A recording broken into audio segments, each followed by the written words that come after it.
So a couple episodes we had a discussion about alcohol use in athletes, and so we wanted to dig into the research a little bit more. And so we looked at a couple articles specifically around this. One was a review article on alcohol athletic performance and recovery by Vella and Cameron Smith. That was in Nutrients in 2010, so a little older. So we tried to find something a little more new and found one called Alcohol, the Impact on Sports Performance and Recovery in Male Athletes by Barnes, and that was from 2014.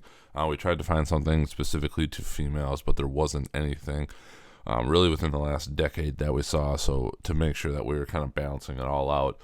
And ultimately what the research kind of tells us is that it's multifactorial, complicated, and isn't that how it all goes with everything else? Generally, they recommend to just be cautious with pre and post use.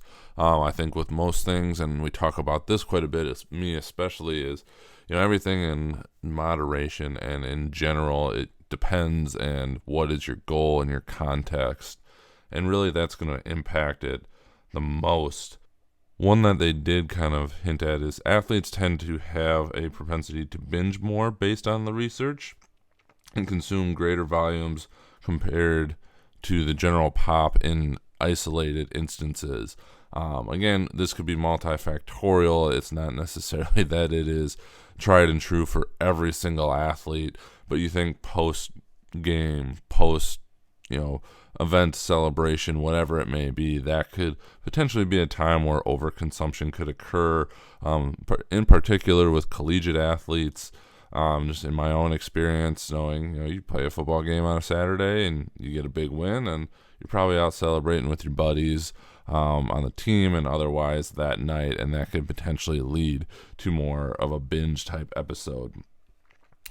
In some of the research that they found, the acute alcohol consumption had a negative impact on the immunoendocrine function, blood flow, and protein synthesis, and so that muscle recovery may be impacted. That one has always been the biggest one for me, and working with some of these athletes, especially from the athletic training sports med side, is if we had to do everything to get you ready to get for the game, to get you through, when we made it through and now we got to get ready for the next one. I never necessarily tell them that they can't drink, because I don't know that is my place to do so, but we just talk about how it can have a negative impact, and that the recovery that they're going to want to get for the next week to hopefully be able to play in that game and be able to get in some version of a week of practice is going to be impacted by the decisions they make that night. And then there's a very big difference between going out and having dinner and maybe a couple beers with your family or your friends versus not remembering what you did the night before, and that has multiple levels of impact. There were adverse effects found on neural function, metabolism, cardiovascular physiology, thermoregulation, skeletal muscle myopathy. Obviously, those would have huge impact factors. Speaking personally, the thermoregulation, if I have a little more to drink during a night than I probably should have, my Aura ring will tell me straight up that I probably slept like trash and that my body temperature was elevated along with my resting heart rate, and that ultimately contributes to worse sleep and lack of recovery, and so it all kind of ties in. Speaking specifically to muscle, these articles talked about just having a decreased ability for contraction. They don't know exactly where. That's geared more towards obviously the pre-consumption, which I don't know is as common as obviously the post-activity consumption, but it may be something that athletes utilize to downregulate if they run hot or are high anxiety potentially before an event, so something to keep in mind there. And really, the information is still inconclusive on recovery while looking at some of the functional measures of muscle performance and blood markers.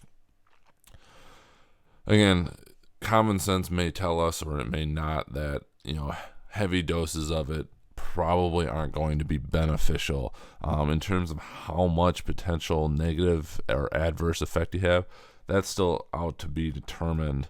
But really, when we're trying to look at operating at the highest level, again, coming back to that, some might be okay, but more isn't necessarily going to be better. And the more you accumulate this on top of it, you could potentially have some detrimental effects that could get by for the next day or the next couple days, but the potential chronic use is really what's going to start messing with you. And that's one of the points that these papers made, is that the clinical association with chronic alcohol abuse and skeletal myopathy and acute ingestion seems to have little to no impact, but that chronic use can really have an impact on how your muscles respond and really have detrimental effects. And they didn't specifically go into what was the definition of chronic use, but again, thinking about potentially over the course of a long football season, if it's multiple times a week for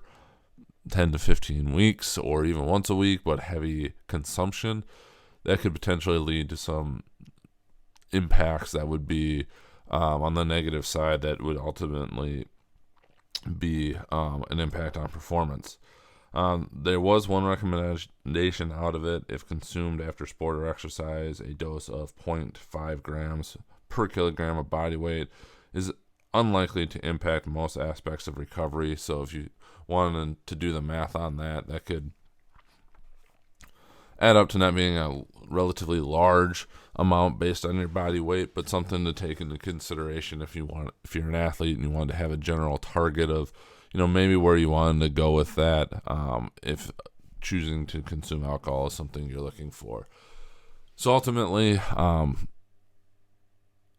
relatively inconclusive, other than I think most can agree that large consumption of it is probably going to be more detrimental than it is helpful for what you're trying to do when it comes to competing and having athletic performance at the highest level. For me, again, depending on the context, those percentage points of what you need to do at the elite level, international, world championships, it may be something you got to steer away from for as much as you possibly can, because those fractions of a percentage point of performance makes such a difference at that level. For where I've spent a lot of my career lately, in the Division III level, I don't think it's going to necessarily help you to go out and,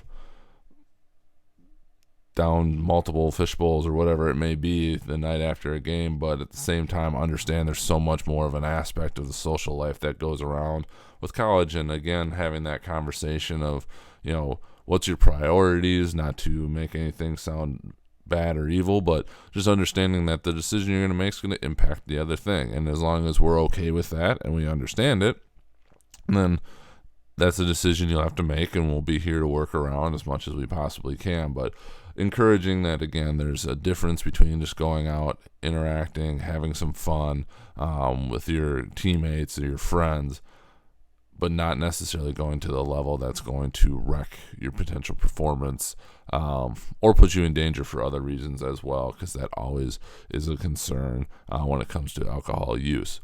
So that's the research review. In the notes of this, both on the podcast and on YouTube, we will have the titles and the citations of these two articles in case you want to go check them out for yourself. I do not remember if they're open access or not, but you can definitely take a look. As always, if you got anything, reach out to us on social media, and we'll look forward to being back next week with some more content from Clinically Pressed.